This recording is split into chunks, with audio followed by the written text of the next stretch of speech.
the dog they left behind. Sometimes, miracles don't happen in churches or hospitals. They happen on the side of the road in places where no one's supposed to care. It was a freezing November morning in Ohio. The highway was quiet, just the hum of passing trucks and the distant cry of crows. Under a rusted bridge, inside a torn cardboard box, something moved.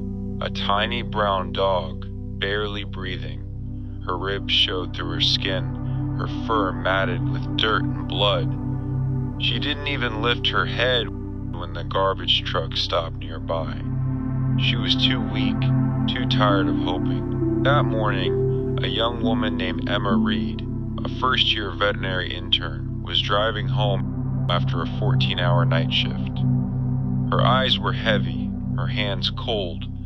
She just wanted coffee and sleep. But something caught her eye, a cardboard box moving just once. She pulled over.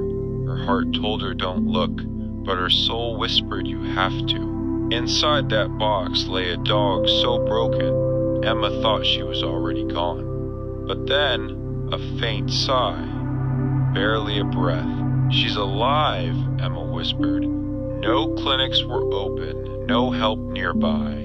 So she did the only thing she could. She wrapped the trembling body in her jacket, placed her on the passenger seat, and whispered, "Hold on, little one, just hold on." The next 2 hours were a blur of red lights and tears. At the clinic, the vet on call said words Emma will never forget. She might not make it through the night. They called her Maggie. The name just felt right, gentle, like the hope she carried. For the next week, Maggie lay in the corner cage, fighting for every breath. Her back legs were paralyzed from an old injury. Her stomach was empty. Her eyes filled with questions Emma couldn't answer. Every night, Emma stayed by her side, reading softly, humming songs, telling her stories about the world outside, about trees, wind, and people who don't leave others behind. Day after day, Maggie began to respond. A flick of her ear, a slow blink, a tiny wag of her tail that made everyone in the room cry.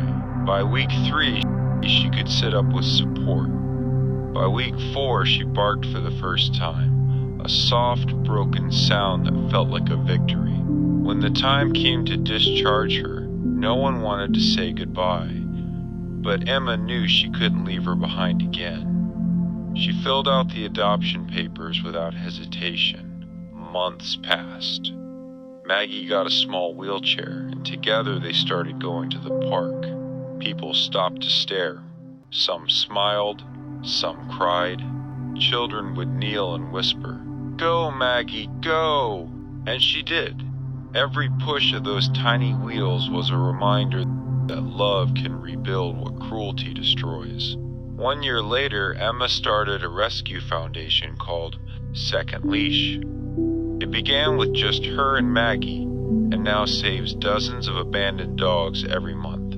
Sometimes Emma still drives past that same old bridge, and every time she slows down, because she knows miracles don't always start with light.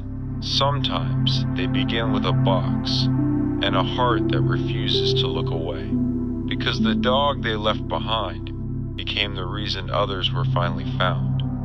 And that is the quiet truth. Maggie never really needed saving.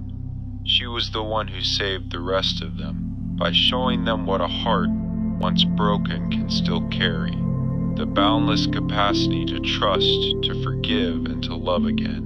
Her legacy wasn't just a foundation, but a promise made under an old, cold bridge that no matter how dark the world gets, compassion will always find its way home. So the next time you feel lost, or think the world is too cold to care, remember the lesson of the bridge.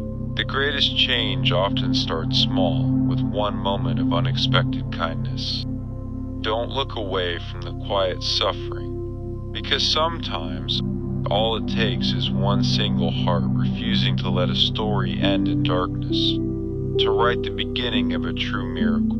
Look closely, Your own Maggie might be waiting for you, ready to turn an abandoned moment into a life-changing purpose.